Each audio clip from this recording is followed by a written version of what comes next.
शिवसेना विधायक मंगेश कुडालकर द्वारा चेंबूर विभाग में नागरिकों से थेट संवाद थेट समाधान का आयोजन किया। इस दौरान विधायक मंगेश कुडालकर व बीएमसी अधिकारियों द्वारा नागरिकों से सीधा संवाद किया गया और उनके प्रश्नों को छुड़ाया गया। इसके साथ ही आइए देखते हैं किस तरह से थेट संवाद थेट समाधान का कार्यक्रम। विषय कसा आहे की याच्यामध्ये त्याच्या अनुषंगाने जे आमच्या बिल्डिंगचे जे कंपाऊंड वॉल आहे ती क्रॅक झाली होती, तर त्यांनी सांगितलं की हे आमच्या अखत्यारीमध्ये येत नाही, तर हे तुम्हाला करायचं आहे, पण ते खूप मोठं काम असल्याने ते आम्हाला तुम्ही सोसायटीला शक्य होणार नाही, तर तुमच्याकडे एक हे करतो की जरा त्याच्याकडे लक्ष द्या आणि तसंच थोडंसं पेवर ब्लॉकचंही काम होतं, ते पण झालं तर खरं। टिळकनगर हम लोग कोऑपरेटिव्ह सोसायटीला जे काही कंपाऊंड आहे आणि पेवर ब्लॉक, तर त्या संदर्भामध्ये नक्कीच लवकर कारवाई होईल। Navrang cooperative society 86 number. आणि दुसरी गोष्ट म्हणजे आमचा जो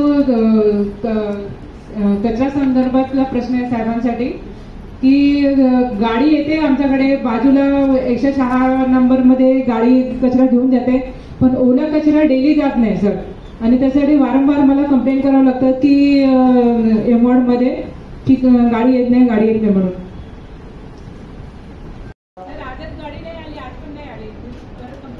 उद्यापासून रेग्युलर येईल, अदरवाइज माझा नंबर घ्या, काय अडचण आली मला डायरेक्ट फोन करा। नाही जनरल, दिस इज जनरल। नाही मी जनरलच विचारतोय की आपल्या सोसायटीने कलेक्टरला जो आपला फ्रीहोल्डसाठीचा जो विषय आहे त्या संदर्भात आपण सोसायटीने पत्र दिलेलं आहेत का?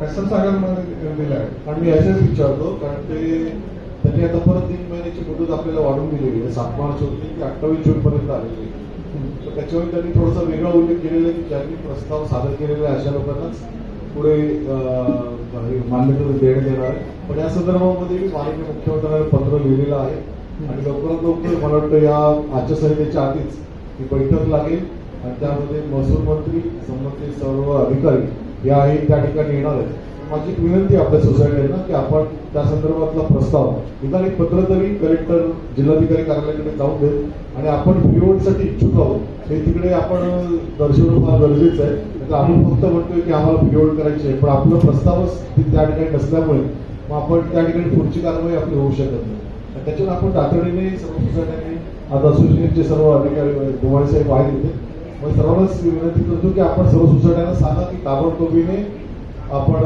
हे अर्ज करावे, जेणेकरून लवकरात लवकर आपला हा जो काही पुढील प्रस्ताव येणार आहे आपल्या रजिस्ट्रेशनचा त्या संदर्भात मला सुद्धा एक मदत होईल।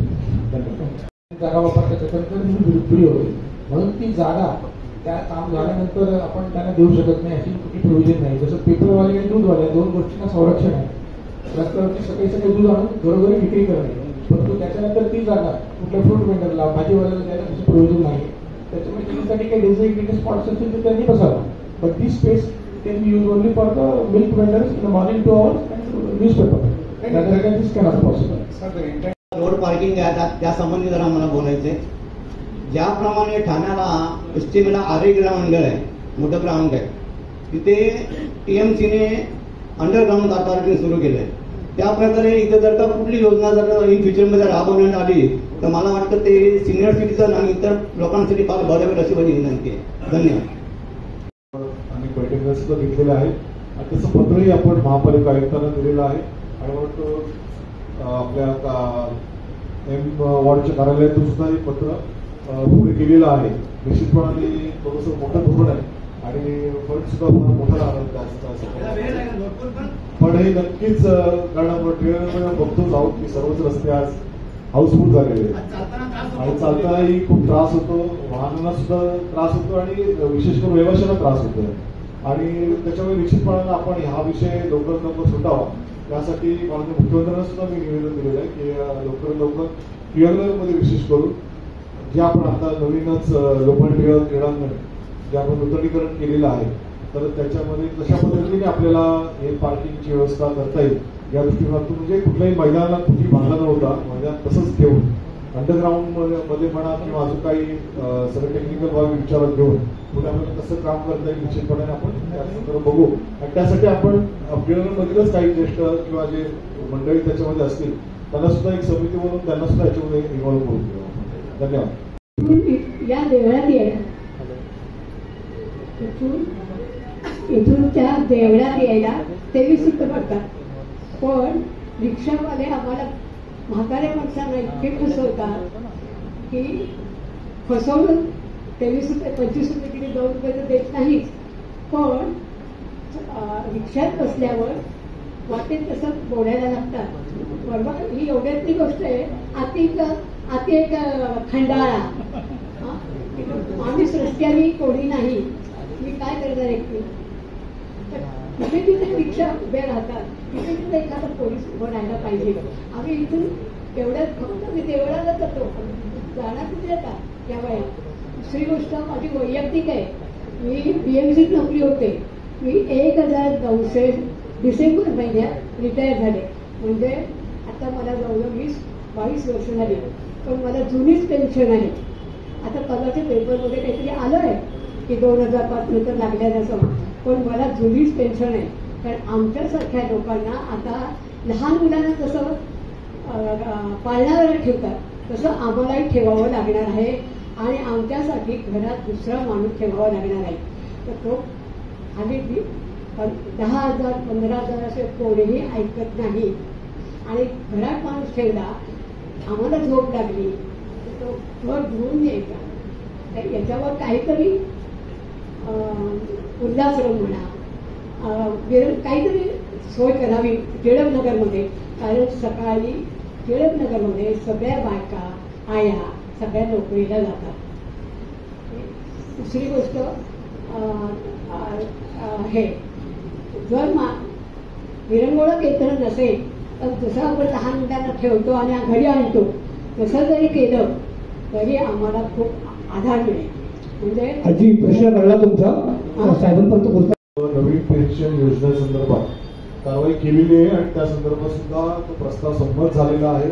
या अधिवेशनामध्ये सुद्धा त्या संदर्भात बिल आलं होतं आणि त्याच्यामुळे नक्कीच आपल्याला पत्र झालं नसेल पण निश्चितपणानं तरी पेन्शन योजना ही सर्वांसाठी लागू झालेली आहे. त्याच्यामुळे आपल्याला सुद्धा भविष्यामध्ये त्याचा लाभ घेता येणार आहे. आणि आपल्याला आपण तसे तयारी केली त्या संदर्भामध्ये मी माननीय वरिष्ठ पोलीस निरीक्षकांना विनंती करतो की असे काही रिक्षावाले असतील त्यांना आपण त्यांची व्यवस्थित कानउघडणी करावी आणि खंडाळा वगैरे जर का तो म्हणत असतील तर त्याला एकदा खंडाळा दाखवावंच लागेल.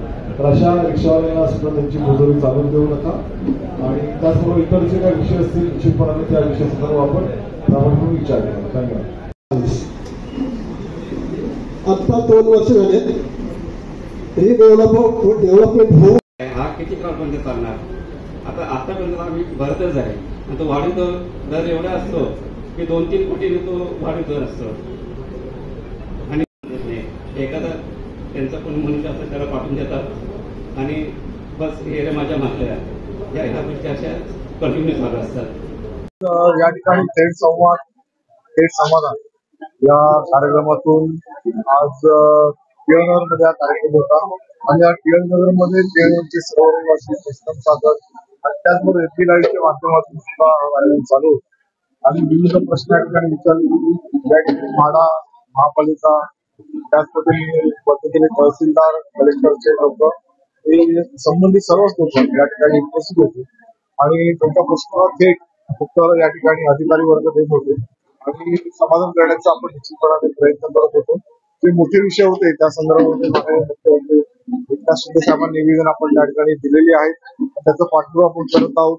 लवकरात लवकर या बैठकीचा लागून लवकरात लवकर हे प्रश्न सुटतील अशा प्रकारचं निश्चितपणे मला वाटतं. म्हाडाचे विशेष करून टिळकनगर म्हाडाचे वसर आणि क्रिस्टमसागर कलेक्टर लँडची विसर आणि त्याचप्रमाणे म्हाडाचे मुख्य जे कार्यकारी अभियंता आहेत श्री वटकर साहेब या ठिकाणी उपस्थित होते. म्हाडाचे जे विविध विषय होते त्याच्यावर ओसीचे विषय होते आणि त्याचबरोबर महापालिकेच्या संदर्भामध्ये सुद्धा पाण्याच्या संदर्भातले विषय होते. काही ठिकाणी पार्किंगचे विषय होते, काही पोलिस स्टेशन संदर्भात विषय होते. पोलीस अधिकारी उपस्थित होते आणि त्याच्यावर निश्चितपणे प्रत्येकाच्या प्रश्नाला न्याय मिळेल अशा पद्धतीने अधिकारी या ठिकाणी आपण आले होते आणि त्यांनी ते उत्तर दिलेले आहेत. जे उत्तर राहिले असतील किंवा ज्या उत्तराला फॉलोअप करायचे निश्चितपणे भविष्यामध्ये त्या उत्तरांना फॉलोअप करेल. प्रत्येकाला न्याय कसा मिळेल मध्ये माझा विचार करण्याचा ऑलरेडी देवनगरमध्ये हा कार्यक्रम झालेला आहे. त्याच्या आधी सुद्धा एक लाईव्हच्या माध्यमातून मी जनतेसमोर आलो होतो.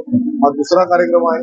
आता आचारसंहितेनंतर थेट मला वाटतं प्रत्येक वॉर्डामध्ये प्रत्येक महिन्यामध्ये हा कार्यक्रम मी ताबडतोब घेणार आहे आणि थेट संपर्क सुद्धा याच्यानंतर मी जनतेशी सुरुवात करणार आहे. कारण लोकांचे अनेक प्रश्न असतात आणि त्या प्रश्नांना मी लोकप्रतिनिधी म्हणून जर का मी त्यांना समोर गेलो तर निश्चितपणाने लोकांना सुद्धा एक आशा वाटते आणि त्या आशेच्या माध्यमातून लोक एक चांगल्या भावनेने येत असतात की आम्हाला न्याय कुठेतरी मिळेल. आणि म्हणून या थेट समाजाच्या माध्यमातून लोकांचं मी 100% म्हणणार नाही पण निश्चितपणानं चांगलं समाधान या ठिकाणी होत आहे त्याचा मला आनंद आहे. या संदर्भामध्ये ज्यासाठी म्हाडाच्या वसुलीचा विषय आला, काही ठिकाणी महापालिकेसंदर्भात विविध प्रश्न होते, काही ठिकाणी वाहतूक पोलीस आणि पोलीस स्टेशनचे काही विषय होते आणि त्याचबरोबर कलेक्टर लँड